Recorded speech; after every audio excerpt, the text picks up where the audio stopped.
proposer le numérique pour que les établissements, les équipes pédagogiques et éducatives s'en saisissent. Un objectif d'information, d'animation aussi des différentes équipes. Bonjour Catherine Becchetti-Bizot. Bonjour Claude Tram. Vous venez de faire une analyse et une synthèse des travaux qui ont réuni près de 200 acteurs de terrain dans le séminaire organisé par la DNE sur les collèges numériques. Quels éléments essentiels avez-vous relevés de ces 2 journées de travaux? Alors ce séminaire, a duré 2 jours avec des ateliers très riches, toutes sortes de contributions dans un esprit de réflexion collective autour des collèges numériques.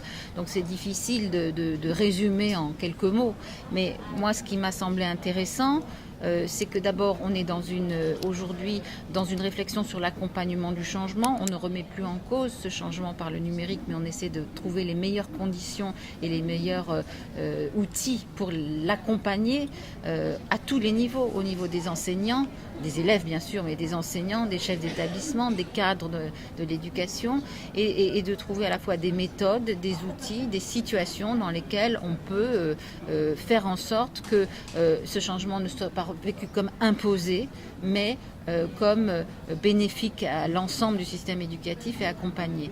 Le deuxième point qui me semble important, c'est qu'on soit parti dans ce séminaire, comme c'était le projet au départ, mais il est toujours utile de le répéter, on soit parti de la réflexion sur quelles compétences pour les élèves aujourd'hui.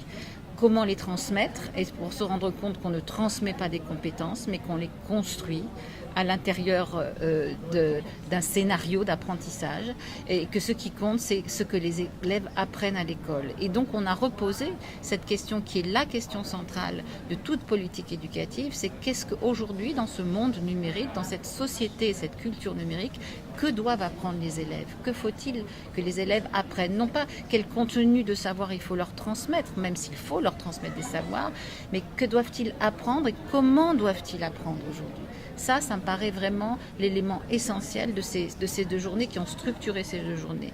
Et pour que les élèves apprennent ce qu'on veut leur faire apprendre en fonction des objectifs que se fixe l'école, eh bien, il faut aussi réfléchir aux démarches pédagogiques, aux outils et aux ressources qui, au service de ces démarches pédagogiques, peuvent faciliter le travail des élèves, et puis aussi réfléchir à la manière dont les élèves s'engagent aujourd'hui dans des apprentissages qui vont leur permettre, qui vont les préparer à la société de demain. Ça, c'était vraiment le cœur des réflexions. Alors bien sûr, on a parlé de conditions techniques, on a parlé de conditions juridiques, on a parlé de conditions éditoriales, on a parlé de repères pédagogiques, de cahiers des charges, de contraintes aussi, de freins. Mais la question centrale, c'était bien ce qui aujourd'hui doit être appris à l'école. Et moi, je l'ai résumé, alors c'est une proposition, par la réponse d'Olivier Reboul, qui était de dire ce qu'il faut apprendre à l'école, c'est ce qui libère et ce qui unit. Ce qui libère des compétences fondamentales, l'esprit critique, la collaboration, la recherche et la validation de l'information, l'argumentation, le raisonnement, la résolution de problèmes complexes, la capacité d'adaptation. Toutes ces compétences du XXIe siècle dont on parle toujours, elles sont réunies autour de la question de ce qui libère.